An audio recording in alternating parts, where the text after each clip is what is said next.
एक शहर बनारस, जिसे कभी काशी कहा गया और आज वाराणसी के नाम से जाना जाता है, दुनिया के उन गिने चुने शहरों में से है जो सिर्फ जमीन पर नहीं बल्कि समय की धड़कन में जिंदा है। यह वह जगह है जहां धर्म, दर्शन, संगीत, ज्ञान और आध्यात्मिकता एक दूसरे में घुल मिल गए, जहां हर गली, हर घाट और हर पत्थर में सदियों की सांसें सुरक्षित हैं। गंगा नदी के किनारे बसा यह शहर केवल एक भौगोलिक स्थान नहीं है, यह एक एहसास है, एक परंपरा है, एक जीता जागता विश्वास है। कहा जाता है, जब दुनिया की नींव रखी गई थी तो शिव भगवान ने खुद अपने त्रिशूल से काशी को धरती पर स्थापित किया। इसीलिए इसे अनादि नगरी यानी आरंभ से मौजूद शहर कहा जाता है। बनारस का जिक्र हिंदू धर्म के प्राचीनतम ग्रंथों, वेदों और पुराणों पुल में भी मिलता है। काशी खंड में इसे वह शहर कहा गया है जहां मुक्ति, मोक्ष स्वयं ही प्राप्त हो जाती है।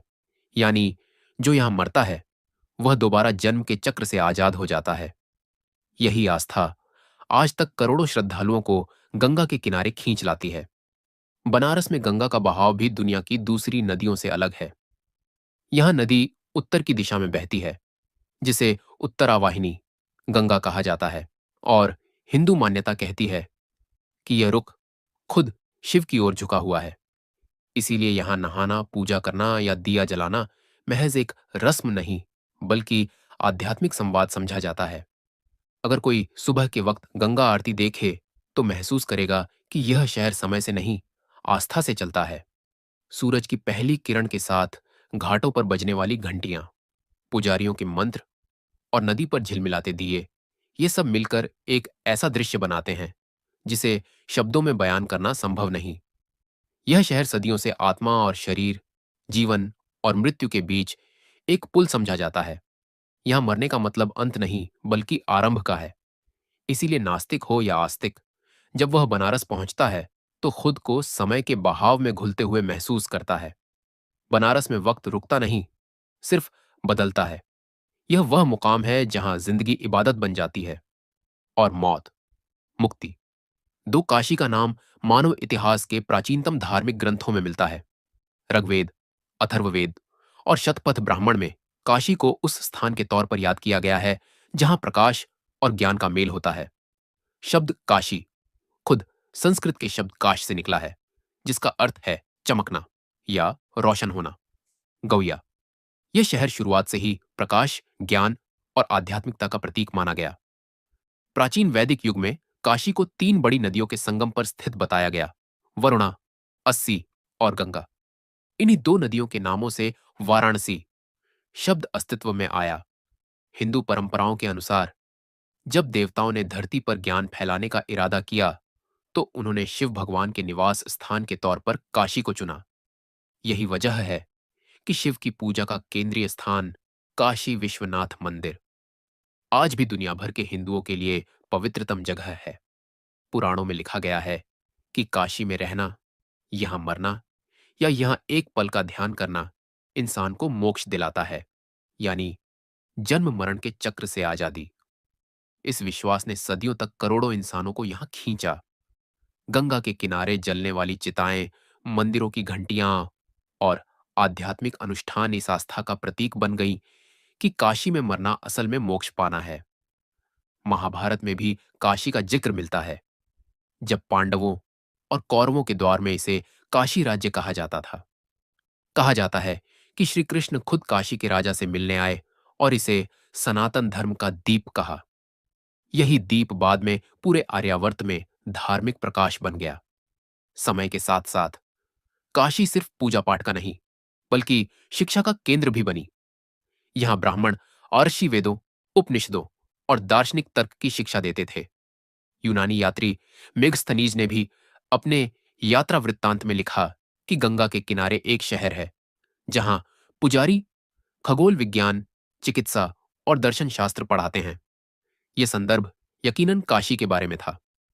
यूं वैदिक युग से लेकर उपनिषदों और पुराणों तक काशी को सिर्फ एक धार्मिक स्थान नहीं बल्कि एक ऐसा आध्यात्मिक आश्रय कहा गया है जहां जमीन और आसमान का संपर्क स्थापित होता है। यह शहर आज भी काशी विश्वनाथ के मंदिर से शिव के नाम की गूंज में सांस लेता है, और गंगा के पानी में अब भी वेदों की प्रतिध्वनि सुनाई देती है। तीन काशी की नींव को अगर किसी एक नाम से जोड़ा जाए तो वह है भगवान शिव। हिंदू परंपरा के अनुसार काशी सिर्फ एक शहर नहीं, बल्कि शिव का अपना धाम, यानी निवास स्थान है। कहा जाता है कि जब दुनिया में सृष्टि और विनाश का संतुलन बिगड़ा, तो शिव ने अपने त्रिशूल से जमीन पर एक ऐसी जगह स्थापित की जो हर जमाने में पवित्र और शाश्वत रहे। वही जगह बाद में काशी कहलाई। पुराणों में एक कहानी आती है कि एक वक्त था जब ब्रह्मा और विष्णु इस बात पर झगड़ पड़े कि कौन सबसे बड़ा है। तब आसमान से एक असीमित प्रकाश स्तंभ प्रकट हुआ। वह स्तंभ दरअसल शिव का रूप था। उसी स्तंभ का केंद्र जहां जमीन को छुआ, वह स्थान काशी कहलाई। प्रकाश और दैवीय शक्ति का केंद्र। शिव को काशी विश्वनाथ, यानी जहां का मालिक, कहा जाता है। यही मंदिर, जो आज बनारस का दिल है, सदियों से पूजा, भक्ति और दर्शन का प्रतीक बना हुआ है। कहा जाता है कि यहां शिव खुद अपने भक्तों को मुक्ति देते हैं। इसीलिए काशी को उद्धारण भूमि, मुक्ति की जमीन कहा गया है। पौराणिक कथाएं यह भी कहती हैं कि जब पार्वती देवी ने शिव से पूछा, पृथ्वी पर कौन सी जगह सबसे ज्यादा प्यारी है तुम्हें, तो शिव ने मुस्कुराकर कहा, काशी, जहां मेरा दिल बसता है, जहां समय का विनाश नहीं होता। यही वह क्षण था जब काशी को अनादि नगरी, यानी अनादिकाल से स्थापित शहर कहा गया। शिव का संबंध सिर्फ धर्म से नहीं, बल्कि दर्शन से भी जुड़ा है। शिव का मतलब है आत्मा का सुकून। काशी में हर क्रिया, चाहे वह पूजा हो या श्मशान घाट पर मृत्यु, शिव की इसी शिक्षा का प्रतिबिंब है कि सृष्टि और विनाश अलग नहीं, एक ही चक्र का हिस्सा है। इसी सोच के तहत काशी में मरना अंत नहीं, बल्कि शिव की गोद में लौटना समझा जाता है। मणिकर्णिका घाट पर कहा जाता है कि खुद शिव मरने वाले के कान में तारक मंत्र सुनाते हैं, जो आत्मा को मोक्ष की ओर ले जाता है। यही आस्था हजारों साल से बनारस को बाकी दुनिया से अलग बनाती है। यहां लोग जीने नहीं, पूर्ण होने आते हैं। काशी में हर मंदिर, हर घाट और हर दिए की लौ में शिव की वही शाश्वत मुस्कुराहट छिपी है, जो समय के आरंभ से पहले भी थी और समय के बाद भी रहेगी।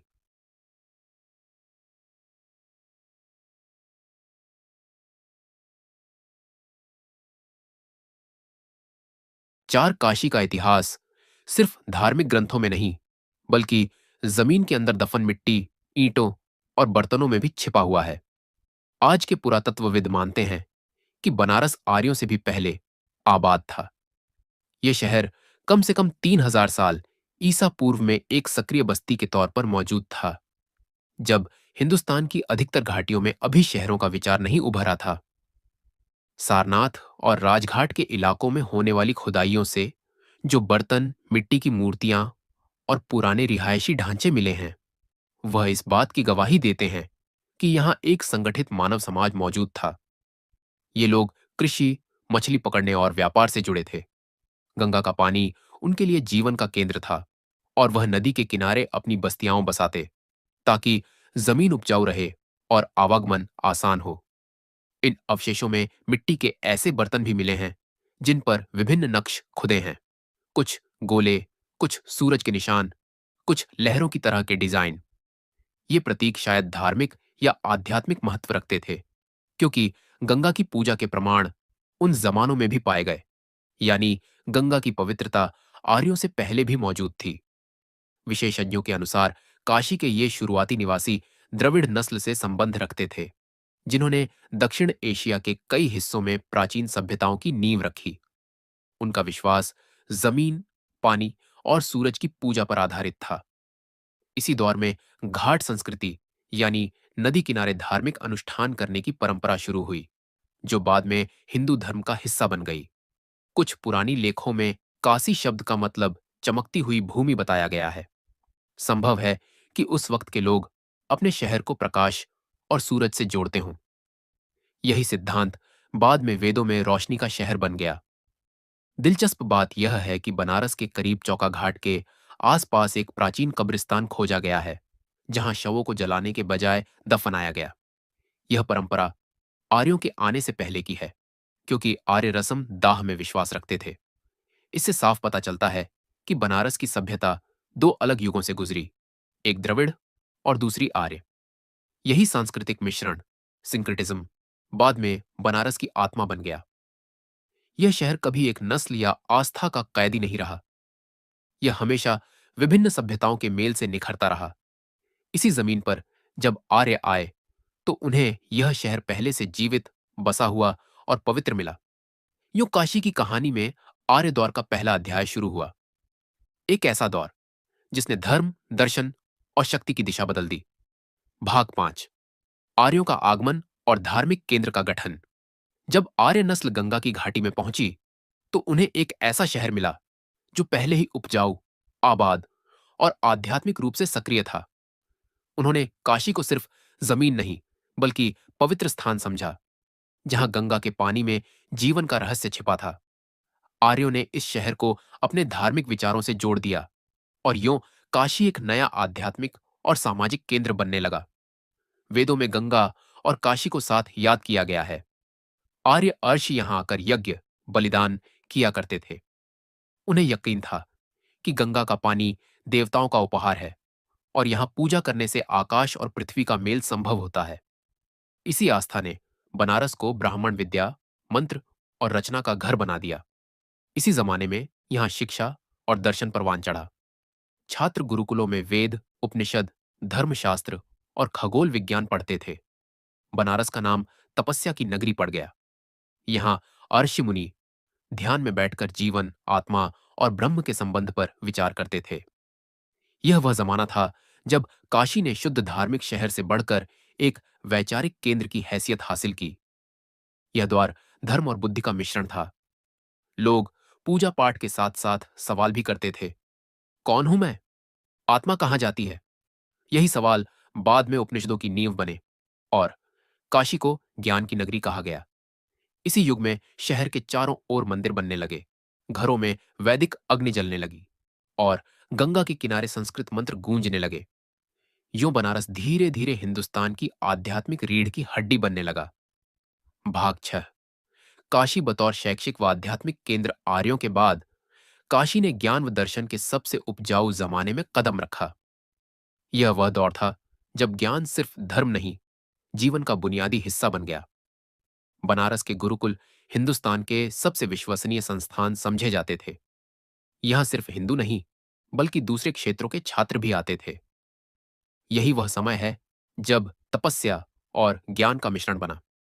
आर्षि विश्वामित्र, याज्ञवल्क्य और गौतमा जैसे विचारक यही शिक्षा देते थे। उनके शिष्य बाद में उपनिषदों के लेखक बने, जिन्होंने अहम ब्रह्मास्मि, मैं ही ब्रह्म हूं, जैसी दार्शनिक सच्चाइयां दुनिया को दी। काशी की सड़कें उस जमाने में ज्ञान के मंदिर थीं। यहां ज्ञान को दौलत से बड़ा माना जाता था और इस्ताद को देवता का दर्जा हासिल था। दर्शन, तर्क, खगोल विज्ञान, गणित, संगीत, हर ज्ञान की जड़ें बनारस में मजबूत हुईं। इसी दौरान यहां पहली बार मंत्र शास्त्र और आयुर्वेद की बाकायदा शिक्षा दी गई। बनारस के हकीम और एड्से हिंदुस्तान भर में इलाज और ज्ञान के लिए मशहूर हुए। इसी शैक्षणिक माहौल ने काशी को एक ऐसा शहर बना दिया जहां आध्यात्मिकता और बुद्धि एक दूसरे के विरोधी नहीं, बल्कि सहायक समझे जाते थे। भाग 7, बौद्ध धर्म का उदय। 5वीं सदी ईसा पूर्व में एक घटना पेश आई जिसने काशी के चेहरे को हमेशा के लिए बदल दिया। गौतम बुद्ध, जिन्हें सिद्धार्थ गौतम कहा जाता है, अपने ज्ञान की तलाश के बाद सारनाथ पहुंचे, जो बनारस के करीब स्थित है। यहीं उन्होंने अपना पहला उपदेश दिया, जिसे धर्म चक्र प्रवर्तन यानी धर्म के पहिए को घुमाना कहा गया। बुद्ध के इस उपदेश ने काशी के आध्यात्मिक परिदृश्य को बदल दिया। यहां अब सिर्फ वैदिक राशि नहीं, बल्कि बौद्ध भिक्षु भी शिक्षा देने लगे। सारनाथ एक महान मठ केंद्र, मोनास्टिक सेंटर बन गया। यहां स्तूप बने, बुद्ध की मूर्तियां तराशी गईं और अमन, अहिंसा और ध्यान का दर्शन फैला। काशी में बौद्ध धर्म और हिंदू धर्म साथ साथ फलने फूलने लगे। यह शहर सहिष्णुता, शांति और ज्ञान का प्रतीक बन गया। यही वह दौर था जब बनारस में आध्यात्मिकता के दो धाराएं बहने लगे, एक वैदिक दूसरा बौद्ध धर्म, और दोनों ने मिलकर काशी को दुनिया का सबसे पुराना आध्यात्मिक पिघलने वाला बर्तन, स्पिरिचुअल मेल्टिंग पॉट, बना दिया। भाग 8। सारनाथ का स्वर्णिम युग, चौथी से पहली सदी ईसा पूर्व के बीच सारनाथ बौद्ध धर्म का केंद्र बन गया। यहां हजारों भिक्षु रहते थे। अशोक महान ने यहां महान स्तूप बनवाया, जिस पर बुद्ध के सिद्धांत खुदे किए गए। यही स्तंभ आज भी अशोक स्तंभ के नाम से मशहूर है और भारत के राष्ट्रीय निशान, एम्बलम, की नींव है।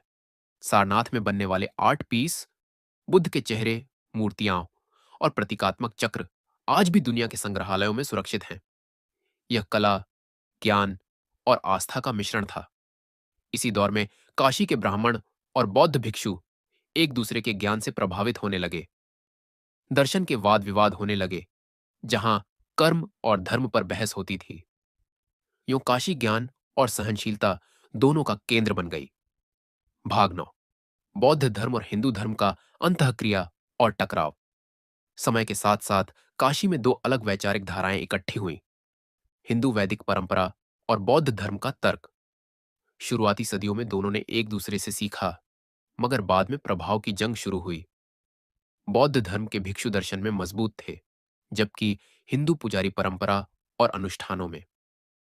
काशी के मंदिर और विहार दोनों के बीच मुकाबले की निशानी बन गए। लेकिन इस टकराव ने शैक्षणिक दुनिया को उपजाऊ बना दिया। यहीं अद्वैतवाद, गैरद्वैतवाद का सिद्धांत उभरा, जिसने दोनों वैचारिक प्रणालियों को जोड़ दिया। यही दर्शन बाद में आदिशंकर आचार्य ने पूरे भारत में फैलाया। यो काशी ने धार्मिक मतभेद को दुश्मनी नहीं, बल्कि वैचारिक चुनौती समझकर स्वीकार किया। यही इस शहर का सबसे बड़ा कमाल है, ये सबको आत्मसात कर लेता है। भाग 10। चंद्रगुप्त मौर्य और अशोक का प्रभाव। तीसरी सदी ईसा पूर्व में मौर्य साम्राज्य के साय में काशी एक बार फिर राजनीतिक और आर्थिक शक्ति का केंद्र बन गया। चंद्रगुप्त मौर्य के जमाने में यह शहर शाहराह ए तिजारत, व्यापार मार्ग, का अहम केंद्र था। अशोक महान ने बौद्ध धर्म को बढ़ावा दिया और सारनाथ को एक अंतरराष्ट्रीय तीर्थ स्थल बना दिया। काशी में अशोक ने मंदिर, स्तूप और शैक्षणिक संस्थान स्थापित किए। अशोक के स्तंभों पर खुदी धर्म की शिक्षा इस शहर के लिए एक नया दौर ले आई। यहां धर्म के साथ न्याय, ज्ञान के साथ नैतिकता और शक्ति के साथ दयालुता ने जन्म लिया। यह वह वक्त था जब काशी हिंदुस्तान की आध्यात्मिक और नैतिक रहनुमाई कर रहा था। भाग 11। गुप्त साम्राज्य में बनारस की शान, चौथी से छठी सदी ईसवी के दौरान गुप्त साम्राज्य ने काशी को दोबारा स्वर्णिम युग में पहुंचाया। यह हिंदुस्तान का पुनर्जागरण, रेनेसांस, कहलाता है। इस दौर में साहित्य, कला, दर्शन और गणित सब चरम पर थे। काशी में संस्कृत शायरी लिखी जा रही थी। पंडित खगोल विज्ञान में दुनिया को नई दिशा दे रहे थे। आर्यभट्ट, वरहमिहिर और कालिदास जैसे नाम इसी क्षेत्र से जुड़े हैं। काशी के मंदिर वास्तुकला के शाहकार बने। यहां शिक्षा का ऐसा मानक था कि तक्षशिला और नालंदा के साथ काशी ज्ञान के 3 स्तंभों में गिना जाने लगा। भाग 12। प्राचीन विश्वविद्यालयों और दार्शनिक स्कूलों का दौर। इस दौर में बनारस में छोटी बड़ी दर्जनों आश्रम और शिक्षाशालाएं स्थापित थीं। यहां धार्मिक वाद विवाद रोज का सामान्य काम था। तर्क, न्याय, सांख्य, योग, ये सब दार्शनिक प्रणालियां काशी में पढ़ाई जाती थी। यहां हर छात्र को सवाल करने का हक था। ज्ञान आस्था से ऊपर समझा जाता था। काशी में पैदा होने वाली यही शैक्षणिक परंपरा बाद में इस्लामी मदरसों और पश्चिमी विश्वविद्यालयों तक पहुंची। यह वह दौर था जब काशी दुनिया के शैक्षणिक नक्शे पर चमक रहा था। भाग 13। महमूद गजनवी और शुरुआती हमले। 11वीं सदी में उत्तरी भारत पर गजनवी हमलों ने काशी की शान पर पहला झकम लगाया। महमूद गजनवी के दौर में हालांकि काशी सीधे तौर पर कम प्रभावित हुआ, लेकिन उसके आसपास के शहर उजड़ने लगे। ज्ञान के केंद्र खौफ में दब गए और मंदिर तबाह होने लगे। यह दौर बनारस के लिए शांत मगर कड़ा इम्तिहान था। लोग अपने धर्म और आस्था को छुपाने लगे, मगर आश्चर्यजनक तौर पर काशी ने अपनी आध्यात्मिक रोशनी बुझने नहीं दी। लोगों ने जमीन के नीचे पूजा स्थल बनाए और गंगा के किनारे छोटे मंदिर फिर से तामीर किए। भाग 14। दिल्ली सल्तनत का बनारस पर असर 12वीं और 13वीं सदी में दिल्ली सल्तनत स्थापित हुई। कुतुबुद्दीन ऐबक और बाद में इल्तुतमिश के दौर में काशी को केंद्रीय सरकार के अधीन कर दिया गया। इस्लामी शासन प्रणाली आई, मगर बनारस का आध्यात्मिक रंग बरकरार रहा। हिंदू और मुसलमान कारीगर मिलकर वास्तुकला के नए अंदाज बनाने लगे। कुछ पुराने मंदिर मस्जिदों में बदल गए, मगर साथ ही नई इमारतें भी बनी। यह द्वार टकराव के साथ साथ निर्माण का भी दौर था। भाग 15। मुगल दौर, अकबर, शाहजहां और आध्यात्मिक विकास। मुगल दौर में बनारस ने फिर से संतुलन और सहिष्णुता का चेहरा देखा। अकबर महान ने यहां मंदिर बहाल कराए और बनारस के पंडितों को सरकारी वजीफे दिए। शाहजहां के दौर में शहर की अर्थव्यवस्था दोबारा उभरी। बनारसी साड़ी, संगतराश, पत्थर तराशने वाले और जेवरात की कला प्रवान चढ़ी। इसी जमाने में तुलसीदास ने रामचरितमानस लिखी, जो बनारस ही में पूरी हुई। यह किताब आज तक हिंदी और उर्दू दोनों साहित्य में आध्यात्मिक क्लासिक मानी जाती है। भाग 16। सूफी संत कबीर और अंतरधार्मिक सामंजस्य पे 15वीं सदी में काशी में आध्यात्मिकता ने नया रूप धारण किया। यहाँ संत कबीर पैदा हुए, जिन्होंने धर्म की बंदिशों को तोड़कर इंसानियत का पैगाम दिया। कबीरा खड़ा बाजार में, सबकी मांगे खैर, उनका दर्शन था। इन्हीं के समकालीन सूफी दरवेश भी काशी के आसपास बसे। यूं शहर हिंदू और मुस्लिम दोनों के लिए एक साझा आध्यात्मिक मैदान बन गया। भाग 17। भक्ति आंदोलन और तुलसीदास का द्वार। भक्ति आंदोलन ने काशी को प्रेम और भक्ति के नए अर्थ दिए। यहाँ राम और कृष्ण की भक्ति के गीत गंगा के पानी में गूंजते थे। तुलसीदास ने अपनी लेखों से हिंदू धर्म को आवामी जबान में जिंदा किया। काशी के मंदिर, गलियां और चौराहे भजन, कीर्तन और जिक्र से भर गए। यह आध्यात्मिक एकजुटता का चरम था। भाग 18। बनारस बतौर ज्ञान वास्था का केंद्र। 17वीं सदी में काशी ज्ञान, कला और धर्म के संगम के तौर पर पूरे उपमहाद्वीप में मशहूर हो गया। यहाँ के संगीतकारों ने बनारस घराना की नींव रखी। यही वह जमाना था जब संगीत और धर्म एक हो गए। भाग 19। ईस्ट इंडिया कंपनी का कब्जा 18वीं सदी के आखिर में अंग्रेजों ने काशी को अपने अधिकार में ले लिया। मंदिर और जागीरें कंपनी के नियंत्रण में आ गईं। यह दौर गुलामी का था, मगर काशी के पंडित और कारीगर अपनी परंपरा से जुड़े रहे। भाग 20। आजादी की तहरीक में बनारस का किरदार। 19वीं सदी में बनारस आजादी की तहरीक का इशारा घर बन गया। यहाँ के छात्र, शिक्षक और कवि अंग्रेजों के खिलाफ आवाज उठाने लगे। काशी नागरी प्रचारिणी सभा ने उर्दू हिंदी एकजुटता को बढ़ावा दिया। यहां से कई राष्ट्रीय नेता उभरे। भाग 21। 1857 की जंग ए आजादी और स्थानीय विद्रोह 1857 की बगावत के वक्त काशी के लोगों ने अंग्रेज फौजों पर हमले किए। स्थानीय सरदारों और किसानों ने विद्रोह का नेतृत्व किया। हालांकि अंग्रेजों ने सख्ती से दबाया, मगर बनारस का हौसला न टूटा। यहां के लोगों ने आजादी का बीज बो दिया, जो अगली नस्लों में फूटा। भाग 22। आजादी के बाद का बनारस। 1947 में जब भारत आजाद हुआ, बनारस ने नए युग का स्वागत किया। शहर में सड़कें, विश्वविद्यालय और सांस्कृतिक संस्थान स्थापित हुए। यहां काशी विश्वनाथ मंदिर दोबारा राष्ट्रीय गौरव का प्रतीक बना। भाग 23। बनारस हिंदू यूनिवर्सिटी बीएचयू की नींव 1916 में। पंडित मदन मोहन मालवीय ने बनारस हिंदू यूनिवर्सिटी बीएचयू स्थापित की। यह संस्थान ज्ञान और राष्ट्रवाद का संगम बना। यहां से हजारों छात्र निकले, जिन्होंने आधुनिक भारत के निर्माण में किरदार अदा किया। भाग 24। आधुनिक दौर का शैक्षिक क्रांति। बीएचयू के बाद काशी ने शोध, कला और दर्शन में नई जान पाई। यहां आज भी ज्ञान वास्था के मेल की परंपरा बरकरार है। भाग 25। बनारसी साड़ी, संगीत और ललित कलाएं। बनारसी साड़ी की चमक, शास्त्रीय संगीत का जादू और बनारस के संगतराशों की कला, ये सब इस शहर की पहचान बन गए। यहां हर कला पूजा बन गई। भाग 26। गंगा आरती और पर्यटन। अर्थव्यवस्था। गंगा नदी पर शाम की आरती दुनिया भर से पर्यटकों को खींच लाती है। यह दृश्य सिर्फ धार्मिक नहीं, सांस्कृतिक अनुभव भी है। शहर की अर्थव्यवस्था में अब आध्यात्मिकता और पर्यटन दोनों शामिल हैं। भाग 27। बनारस की आधुनिक राजनीतिक व सामाजिक स्थिति आजादी के बाद का बनारस धार्मिक नहीं, सामाजिक बदलाव का चेहरा भी बन गया। यहाँ राजनीति और संस्कृति एक साथ सांस लेने लगे। काशी के लोग हमेशा सोचने वाले रहे।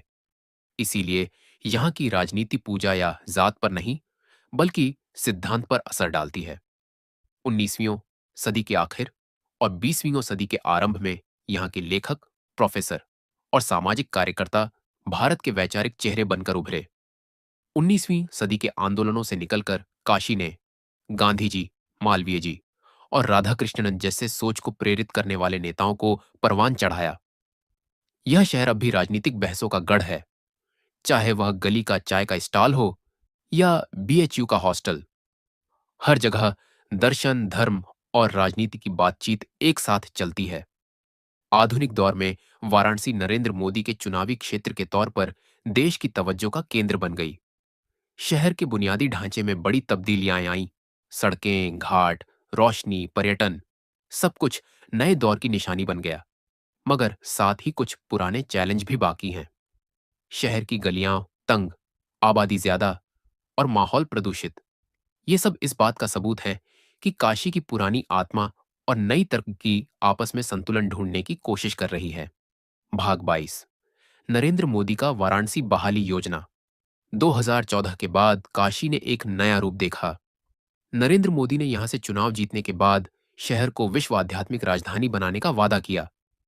काशी विश्वनाथ कॉरिडोर योजना उसी सपने का पहला कदम कदम था।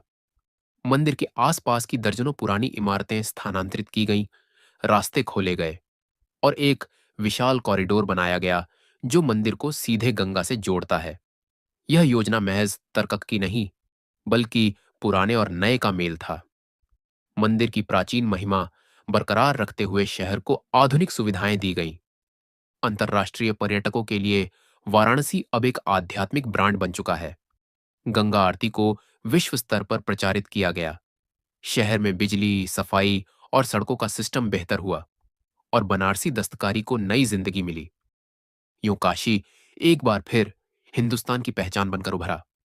भाग 29, दुनिया भर में काशी की पहचान।